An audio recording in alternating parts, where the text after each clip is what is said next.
The Society for Culture and Environment extends a warm welcome. You are watching a session on the Indo China War 1962, the war that wasn't. Shiv Kunal Varma in conversation with Brigadier retired Sanjay Agarwal from the Bhopal Literature and Art Festival, January 2019. Shiv Kunal Varma is an Indian military historian and a documentary filmmaker who has produced documentaries on Indian defense services, particularly the Kargil War. Brigadier retired Sanjay Agarwal is a former security advisor to the Ministry of Home Affairs, Government of India, advisor to Government of Seychelles, advisor to the National Highways Authority of India, and president of the Services Selection Board, Ministry of Defence, Government of India. He is also a member of the Society for Culture and Environment. Parts to this discussion. The only place where I am going to speak long is now. I will speak about the author in some detail and then very briefly about his book in 30 seconds. This will place the author in context. The reason why I say so is that he is not a one book wonder. He is a noted filmmaker and historian, and the genre of his books is generally close to my heart, and specifically his book on Siachen is very close to me because we were part of the first battalion which went on Siachen in March 1984, and he's written a book on that. So more about that. Thereafter, I will leave the floor for him to discuss his book. And then, in case there are a few issues which need additional insights for audience interest purposes, I will ask those questions. I may cut this out altogether and leave the time for audience questions. Because whenever I've been that side of the fence, I always found that, I wish there was more time for the audience. So my endeavor would be, now that I'm this side of the fence, that way. So ladies and gentlemen, to tell you about Kunal,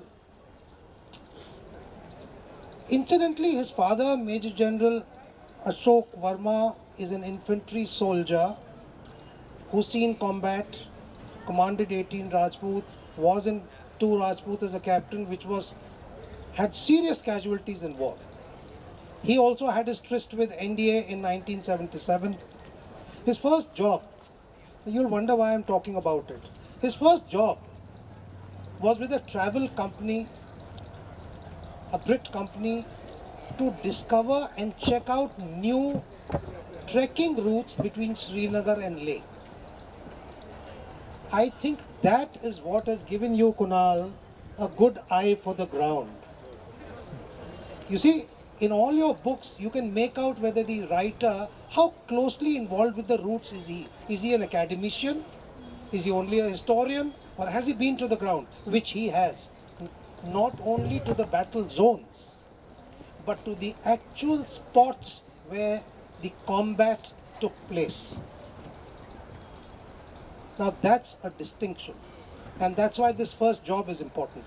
And then he worked as a journalist for India Today and then for the Associated Press. There also he covered military aspects, the Punjab terrorism, Operation Blue Star, the Khalistani movement. Incidentally, for the Bhopal gas tragedy, he was amongst the first lot of people, because we are in Bhopal, I am mentioning that as an aside, to enter near the railway station, the polluted area. He was one of the first to enter that. And then we come to his first filming, which happened in 1986, where you all are aware that Bittu Saigal was with us day before yesterday at the inaugural session for his book and all. He was involved in 1986 in filming for Project Tiger. And thereafter started his own filming company. Now coming to his films, he made one on the history of the Air Force. It was called Salt of the Earth. And much later, he made one on the Air Force's version of the Kargil operations. That was called Akash Yodha. And then he made a number of films for the army, wherein there is some incredible footage of He spent 5 days with the Hizbul Mujahideen, which is a terrorist organization. And there's some incredible footage. A lot of what he has filmed is not on the public domain, but bulk of what you see on Kargil on video is filmed by him. Because he was actually flying there when Kargil was happening. Incidentally, he has also flown in our fighter aircraft, MiG-21s, MiG-29s, and countless of the helicopter sorties. So that is the kind of experience Kunal brings to this book. Thereafter, he filmed the Kargil War, of course, and later he focused on the Northeast. There were 2 books, 4 actually, but I call them 2. One was on the Assam Rifles, and the other was a trilogy on the Northeast. They're very heavy books. I told him, "ये 5 kilo by air कौन लेके जाएगा?" Then he said, "नहीं 5 kilo नहीं 3 kilo है." Very good production. He took 5 years to shoot the pictures and research for the Northeast trilogy. It's very well received worldwide. So once he did that in the early 2000s, then he came on to the other books. And in those books, I want to take you a little chronologically. And the purpose of that chronology is the fact that the book that we are discussing today is not his first book. It's a book of a seasoned, recognized filmmaker and a seasoned writer as well. So his first book was in 2005, India from the Air, Ocean to Sky, which has got lovely photographs and a write-up. The second was about 2010, he wrote The Long Road, 2010 it was? The Long Road to Siachen. Now this book, in some difference to the book that we are discussing today, is at the geopolitical level, at the conceptual level.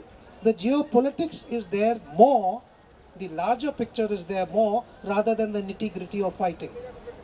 In today's book that we are discussing, you will find both. And then he wrote a book on the Assam Rifles and another trilogy on the Northeast trilogy, which was a movie earlier. He also co-authored an autobiography with General V.K. Singh, the former chief of the Indian Army, and now you're aware where he is. He was also from Tu Rajput, where his father was a captain.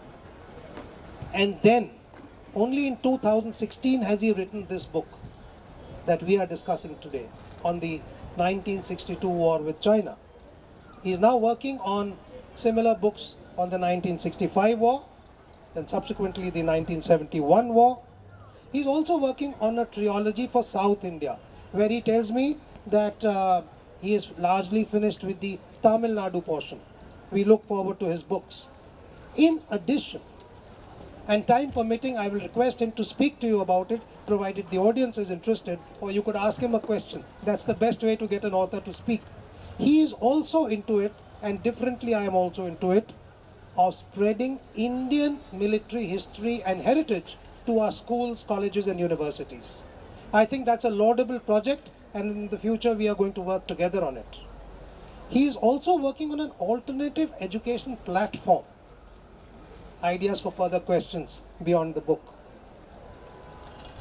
He is also possibly going to work on a history of Bangladesh. So that is the wealth of experience, and remember his first job, the eye for the ground. So much about him. Now coming to his book.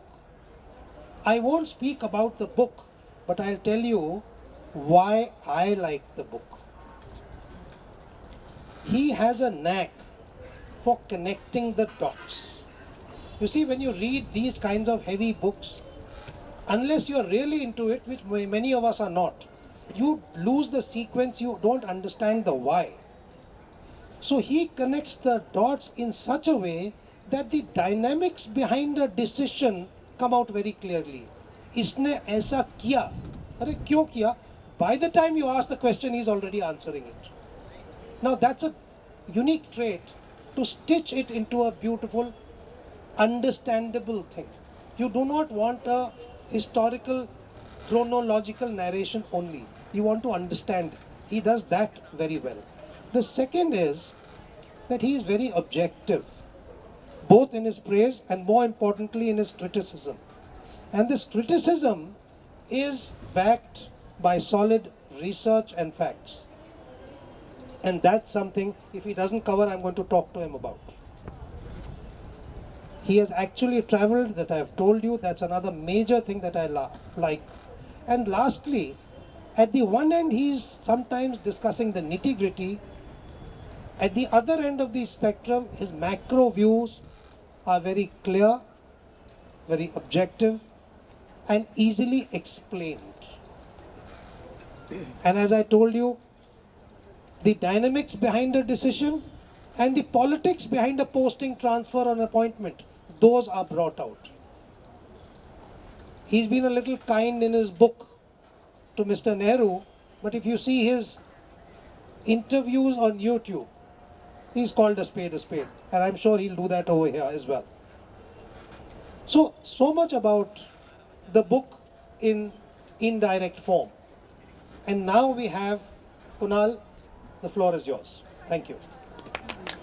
Thank you, Brigadier Agarwal. That was a rather lengthy introduction, but with this 1962 book, I want to get straight to the point. It's probably been the most difficult project I've ever undertaken. People ask me, how much time did you spend researching this book, etc., etc. My answer to them is actually I can't define it because it's almost like 30 years. As Brigadier Agarwal said, I started my career in Ladakh. I got an opportunity later when I was filming with the Air Force, etc., to fly to a lot of places. I could go to places like Daulat Beg, Goldi, the Galwan Valley, Karakash, where even the current Corps commanders are not aware of these particular places. And it's something which is very amazing. I mean, you go to a bunker where the fighting took place, or you go to a particular valley where the fighting took place, और आप वहाँ जाके चुपचाप बैठ जाओ. The ground speaks to you. It starts telling you what happened. No amount of people telling you all kinds of stories कि ये हुआ वो हुआ is going to then influence you, because they could have only come from here. They could have only done this. The other thing which gave me a very interesting insight into how wars were generally covered and documented was when I filmed the Kargil War. Everything you saw on television is a good chance that I probably shot it, because nobody else was allowed to go beyond a certain point. And then we set up the entire thing for the army and distributed the footage to everybody else. The session before, they were talking about copyrights. I wish we had done that, because everybody hacked it and did whatever they wanted to. But the point that I'm making is that I've been involved in a lot of attacks. I mean, like the Chor Batla, etc. I was with them. I was filming. Now, if there are three people, 1, 2, 3 sitting here, we go through an attack, and you give them a piece of paper and a pencil at the end of it and say, Bhaiya, likh do aapne kya, what is your perception of what happened? Apart from the date, the venue, and the overall cosmic this thing, the accounts are going to be completely different, because every man's perception is different. And also when you're in combat, your senses are heightened, you see everything from your own perspective, you tend to see things from that point of view. So 62 was something which, as a 2-year-old, what 2-year-old? I was 3 months old actually when my dad was into Rajput. They were in Walong, where the battalion had moved there. And my mother, newly married with me there as a 3-month-old, she'd been married for 2 years. She moved with the battalion.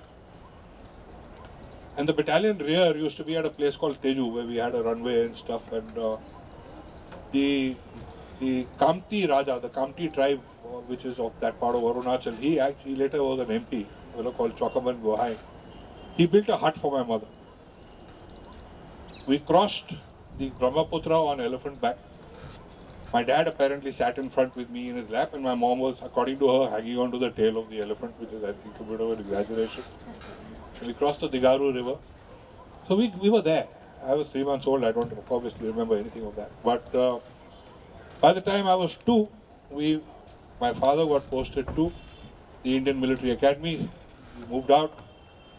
2 Rajput was also de-inducting. It was coming to Mathura. Morning, Didi. Good to have you. Bang on time. Her father was supposed to take over to Rajput.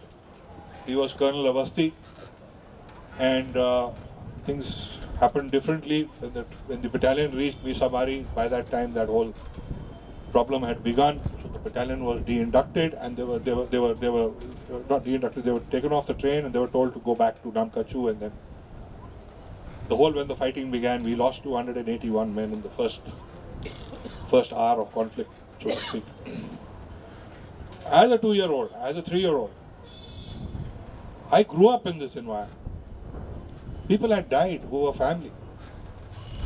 JCOs, ORs, everyone. And 2 is an age where you don't actually remember a lot, but you don't remember anything actually. But I do have glimpses, I do have memories, I do remember certain things. And we were in IMA, and I remember a complete sense of gloom, and it never really left us. My dad, I think his entire life was shaped by what happened in 62. He had missed the action. He had failed to be with his men. That was something which carried with him. And then, people had died. Her father had died. Everything had happened. He was killed while commanding 4 Rajput. It was shattering. And one grew up in this entire thing. And, we had people like Mrs. Avasti, Bulbul Didi's mother. She never let us forget these things. She used to always keep talking to us about it. Ye hua, ye hua, ye hua. And then as my own work also sort of unwinded, I started working with the Air Force, this, that. I got the opportunity. But it was, like 62 was live. It was never really leaving me. So I started to think about this book. And then when David Davidar of Aleph said, why don't you write this trilogy of 62, 65 and 71, I jumped at it. But when I started writing 62, Let me interrupt Kunal over here. Which is the publisher he named? Anybody caught on? David Davidar. And he's pretty well known, he's pretty notorious. So, no, Gautam is a man from the industry, so he knows. I would like you to say, you see, when authors get published, the quality of the publisher also counts. So he is now being published by possibly the best known publisher. for various reasons, including some wrong reasons, because he got into all kinds of stuff. So anyway, when I started writing 62, I actually used to sit there and cry in the study. I used to tell my wife, nobody's going to read this book because it's a story of a defeat. It's very easy to write a story of ye hua, wo hua, but here it was something, and I wanted to try and get as close to the truth as you can. Nobody can get close to the truth 100%. It's not possible. As I said, every man's perception is different. You hear all kinds of things. But to somehow weed through the whole thing, it took a lot of time. And then I also decided, I read a lot of military history. It's a part of my job. And I began to realize that there was a basic problem here. Most military history books are written, they take the civilian aspect out of it. It's a military book. It's a military publisher. It's a military, but how can you have a story of a war where you're not bringing in the political and the bureaucratic and this thing angle into it also? Because the decisions are being taken by those guys. So, that was one area where I think I also broke new ground. And once this book came out, I was actually very, very pleasantly surprised. You get your book, you get a little icon in a magazine like India Today or Outlook, you feel that damn good. But they gave me 5 pages. It was fantastic. We had about 150 reviews. I had to start telling people, don't write any more reviews. I'm not giving you free copies for this because, it was just too much. And the kind of reaction we have got to this book has been absolutely incredible. We are now 3 years running, I think, on Amazon. We've been number 1 in the bestseller list on the non-fiction, the military history side. And it's not so much the book that I'm mentioning this. It's because the audience today is ready for it. And it's amazing. I go anywhere in the army today, everybody seems to have read the book. And a lot of people have read it not once, but they've read it 2 or 3 times, because it's the kind of book which you actually need to understand. It takes you time. You have to be able to relate to the ground, etc. Also, I spent a lot of time, a fair portion of the book, getting into the early history of what actually happened. Because what led to the 62 war was a combination of events. So to understand that, you have to go back to 1947, you have to go back to 1949, you have to go back to communist China, you have to go back to the Kuomintang government, what happened, how things unfolded. You have to understand that at that point of time, when we became independent, China was not on our horizon. They were not our neighbors. And then in 1949, Mao Zedong decided to annex Xinjiang. Suddenly Kashmir had China there, Red China. And then when they walked into Tibet, we had the whole of your northern border, which is 4,500 kilometers. If you take Nepal and Bhutan into it, you hit 5,000 kilometers. It goes right up from Kashmir right up till Bhutan. Bhutan to chodo, it goes right up till Burma. So it was a very complex story. And then how things unfolded, what was Sardar Patel's letter, when Sardar Patel died after writing that very famous letter which I've quoted in the book. But everybody said, oh, what a pity Sardar Patel died, and nothing happened. But things did happen. Because two committees were set up immediately after his death. One was the Himmat Singh Committee and one was the Kulwant Singh Committee. Now everyone talks about yesterday Ashali was here, she is General Bhagat's daughter. Everybody talks about Henderson Books. Henderson Books has got nothing in it, let me tell you. It's actually it's a ploy. It was a stunt which was pulled off by Chavan to be a major cover-up. It cannot have anything in it because these terms of reference for that was 4 Corps. 4 Corps was set up on the 5th of October 1962. But the two committee reports, which nobody talks about. So on the Henderson Brook report, the terms of reference of this report, it was commissioned by the army. By General Chaudhary. And the terms of reference were altered to make it toothless. Please continue. The Himmat Singh Committee report was very, very fascinating. It was actually, at that time, NIFA was an unadministered area. It came under the External Affairs Ministry. They reported directly to Pandit Nehru and they reported to the Assam governor. There was not a single soldier in NIFA, not one. The Eastern Army commander was not allowed to go there. Eastern Army commander used to sit in Lucknow, not in Shillong, not in Calcutta. And the Himmat Singh Committee came up with the basic thing that, look, this area is ours. And to understand what is the McMahon line is also very important. How did that all come about? So again, as part of the Northeast Trilogy, I got the opportunity. We used helicopters. We went right up to the Yongyapla Pass. That is the route which was taken by Morshid and Bailey, the guys who surveyed the entire thing in 1913. And in 1914, this was the basis on which the McMahon line was signed. China abstained from it, not because they didn't agree with it. China abstained from signing that because they had issues with the inner and outer boundaries of Tibet. But that's a different issue. And to push this whole thing forward to what is the actual boundary, the Himmat Singh Committee said that, look, we have to establish Assam Rifle Post right on the McMahon line, and we had to do it. Because if Nehru hadn't done it, we would have been in trouble. Today our textbooks say Nehru's forward policy created the war. Actually we say that, our history books say that. Nehru's forward policy did not create the war. The implementation of Nehru's forward policy let our men down, but thank God he did it. Thank God he did it even in Ladakh, later when the IB and everything got involved. So if we had not done it, just like Aksai Chin, there wasn't a single soldier in that entire area. The Chinese just come in like water. And communist China, right from the start, has been expansionist. It has always been very, very clear. This is what we want. And if we are going to indulge in wishful thinking, we'll get another slap sooner or later. Because that's the way it is. The Chinese have a saying, that there cannot be two tigers on a hill. And they see us as, frankly, I don't think they even see us as a tiger. They probably see a pretty chua sitting out there. But it is their policy. Thappad maar ke rakho inko, ye seedha rahegi. They will not settle the border issue with us because it doesn't suit them to settle. Now, the Himmat Singh Committee came up with this. A whole lot of patrols started going up. The Assam Rifles set up these fantastic posts. We did the same thing in Ladakh, under the IB, Galwan Valley. Just to give you an idea of how difficult it was, the column which went into the Galwan Valley had 100 pack animals, including camels, yaks, not camels, yaks and these sturdy Ladakhi ponies. Out of 100 of those animals, 99 died. The men built the bunkers with their hands. Me for helicopters used to then go and supply them, but because there was such a paucity of airlift, and the rarefied air, वो खाना और sleeping bags पहुंचा दो was a big thing. Ammunition का तो सवाल ही नहीं था.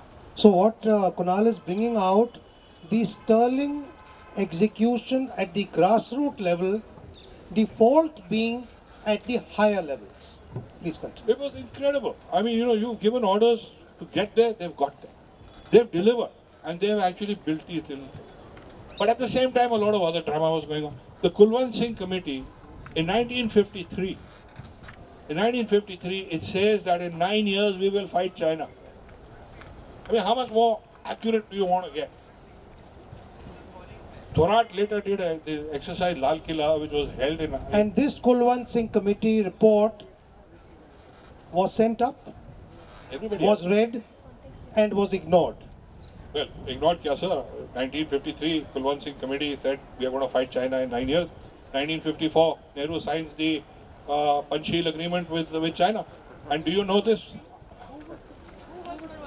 Kulwant Singh was the army commander. And he had come into prominence during the 1947-48 operations. He was first the Jack Div commander. Then Thimaya took over from him. And wonderful guy. I mean, one of the few initial army commanders that we had. His study was absolutely bang on. Later, I mean, when Lal Killa, the exercise was done in 1960 March, Thorat has actually said, "Ye idhar se aayenge, they're going to come from here, they're going to come from here, and these are the dates." Everybody was there, except for Nehru. Krishna Menon was there. Everyone was there. They didn't believe him. And that's So would you exactly what like has to, at this stage, Kunal, bring out the lesson learned from this episode, this anecdote, this historical fact? See, the thing is that you had a lot of parallel drama going on which led to the disaster. One was that we were tampering with the structure of the army. This is where Nehru really gets it in the neck, as far as I'm concerned. Because he was promoting one man, which was Biji Kaul. And to suit him, he was doing all kinds of things. And he was in the army, you start tampering around with the established structures. You bring in people, your favorites. You cannot do that kind of a thing. When So they the started, lesson that Kunal is bringing out here is that at the apex of national leadership, we made the cardinal mistake of tampering with the command structure of a professional military force. And the second thing that he's now talking about is the impact of personal biases and favoritism. Please. those personal biases and favoritism, Brigadier, is exactly what led to Thorat's entire professional advice being ignored. Now, what was Thorat saying? It's very interesting. Thorat had actually said, let's not fight the Chinese on the crest of the Himalayas. We can't. Because to get to the crest of the Himalayas, we've got major logistical problems. We have to, you see, the Himalayas, they are sitting on paper, they are sitting on a higher altitude, colder place. But they're sitting on a flat tabletop. The commander in Lhasa can decide, I'm going to hit India in Ladakh, I'm going to hit them over there with the same minimum logistic issues. When they built the Aksai Chain highway through the Aksai Chain, there's no major engineering feat. It's just a question of blasting rocks and stuff. While Ladakh mein to aap kahin bhi gaadi le jao, just take your hands off. We were shooting Project Tiger. We were doing, there are no tigers in Ladakh, but we were shooting a wildlife film in the Chushul area. I used to drive those jeeps like Hatari, sitting on top and zipping after these wild the Kiang, which is the wild asses. It's like a high altitude desert. It's a desert. You can drive off road. Just like you can in Lahaul Spiti in Himachal, you can in this part of India, and much more so in the Tibetan plateaus which are now with China. That has a military impact. I'm sure he's going to cover it. On the Indian side, it's different. Because we're on the leeward side of the monsoons. Now what happens in our case? If I want to move troops from Tawang to, let's say, Sepa Valley, which is 35 kilometers laterally this way, unless I use helicopter, those days we didn't have that kind of airlift capabilities. If I want to do that, I have to pull them back all the way to Assam through god-awful roads and then take them back up. It's almost 700 kilometers. So, we were in a very, very awkward position. And what Thorat said was, he said, look, the Assam Rifles is a fantastic harassing force. In World War II, they had done a superb job. They were known as the Victor Force, and they had, kept the Japanese on the hop throughout. They had then, he said, look, we'll draw a defensive line which is 25 miles inside. Bombdil. Yeah. We'll draw a defensive line here and let the Chinese also have some of this logistical problem. And let them come, and we will fight them on this. But because of this whole issue of, the politics and individual personalities coming into play, etc., they just ignored it. And look at the price we paid for it. I mean, we got smashed by the Chinese. And what did they do?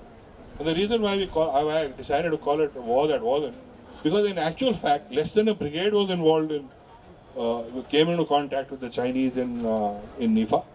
And in Ladakh, it's not even an infantry battalion strength which has actually come into, and the fighting has not been for more than 2 or 3 days. And yet, forget about all the hype around the whole thing. The official Chinese figures are 786 dead and some 3,000 wounded. That 786 dead is a fantastic figure, because just think of where all the fighting has taken place. 2 Rajput at Namkachuk, 1 Sikh at Bumla, 4 Garhwal rifles on Sela, and a very, very limited actions. 6 So Kumaon. that brings me to the issue when you mentioned 4 Garhwal. I would request Kunal to elaborate on what he discussed earlier. The brilliant, brave, incredibly brave grassroots level actions at Bumla, Nuranag, and all the places where action actually took place. And why the results didn't come was a higher leadership failure. We just didn't reinforce success. I mean, So you talk about the Bumla and the Nuranag Jaswantgarh thing. Nuranang mein kya hua? There was basically Alpha Company of 4 Garhwal. Everybody's heard of just one thing because he got an MVC and stuff. One infantry company was holding up the entire Chinese advance. And then there was absolute panic at the back because the GOC decided, let's pull the division of the brigade out of this whole thing. And हमारे जितने भी मारे गए हैं ना, they've all been killed while they're withdrawing. And the fact that, you can count the actions on your fingertips. They have, 746 dead in 2 days of fighting. This is Chinese official figures, mind. You take Rizangla, you take Chipchap, you take Bumla, you take the fighting in Wolong.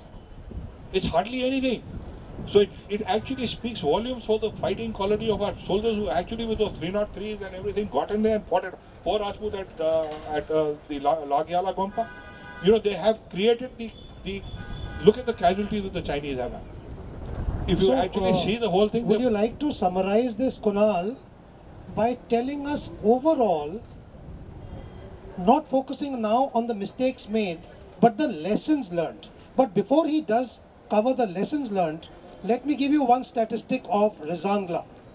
Rizangla is a small, unknown place in the Chushul sector in Ladakh. 18th November 1962, the Chinese attacked, and in waves they kept attacking.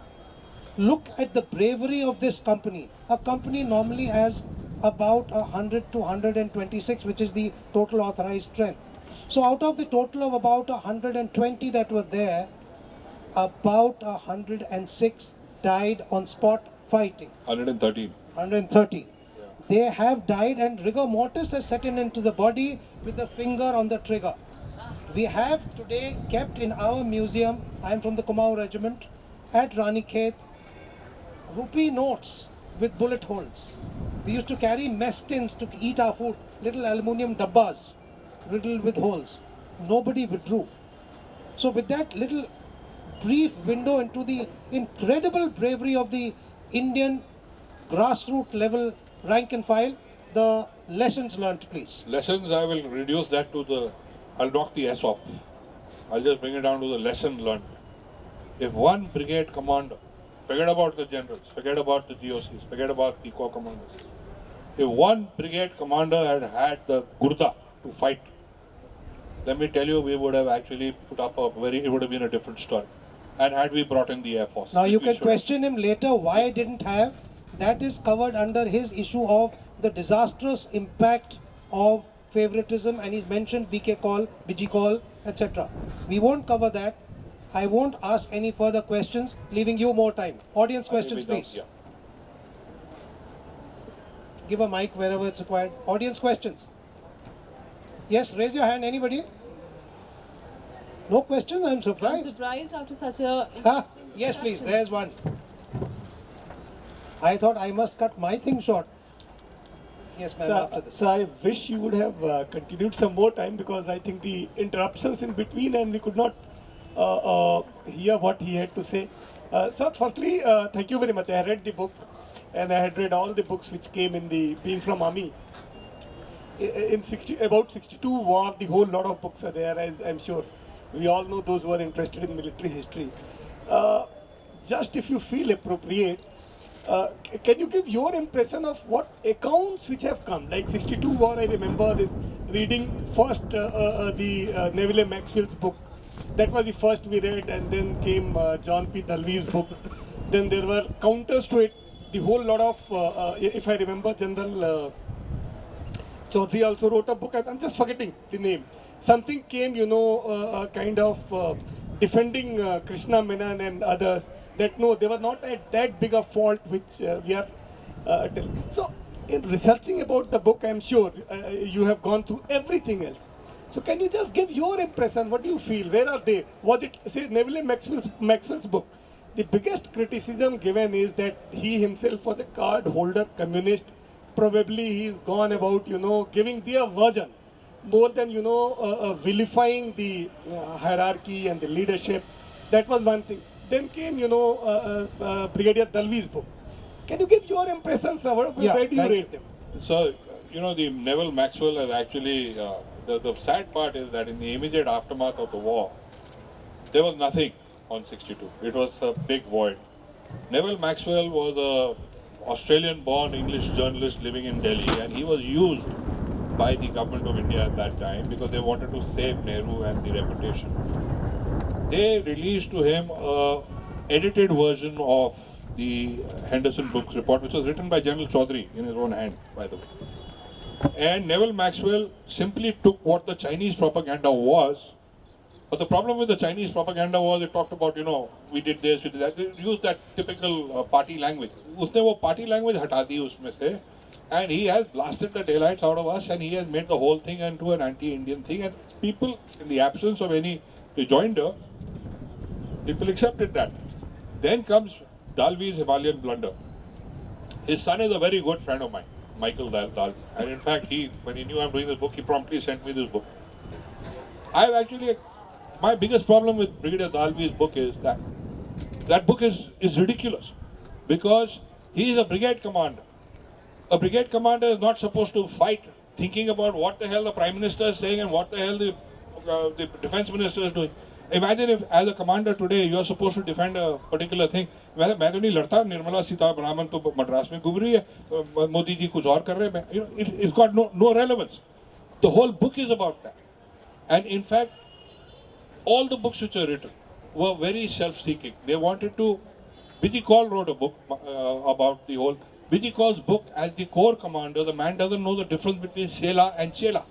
There were two passes, 70 miles apart. Chela is where they've come and gone into Bomdila and hit us at Tembang and at Dirang. But the fact of the matter is that there was no actual analysis of what happened in 62. And now, when I'm talking about 62, I'm now writing 65. And I'm finding the same problem. There's a plethora of books on 65. But the amazing thing is, including Harbaksh Singh's war dispatches, they're all a lift-off of the official version which has been written by Chakravarti. उसी को उन्होंने सबने rehash किया हुआ है. And when you start repeating it, it becomes the truth. Just to give you one example, Operation Gibraltar, the official record says that 30,000 Pakistanis infiltrated into the valley. It's not possible. Just think about it. There were 21 Azad Kashmir battalions on that side with 3 regular battalions. Their total strength was 24,000 men. How do you expect to raise a force which is 30,000 and let it bruise into India? So point taken. We have another question here. And after that, you please. Hi, Kunal. I attended. Can you hear me? This mic seems. It's okay. yesterday also I attended this thing about Pakistan and Kargil. Since I am so familiar with the 1962 war, as you already mentioned, you know, I feel, I don't know how many friends of the media are here. I'm not sure. And how many people actually know what happened in 1962. And compared to 1962, since I am an army daughter, army wife, army mother, army mother-in-law, I know what every war costs.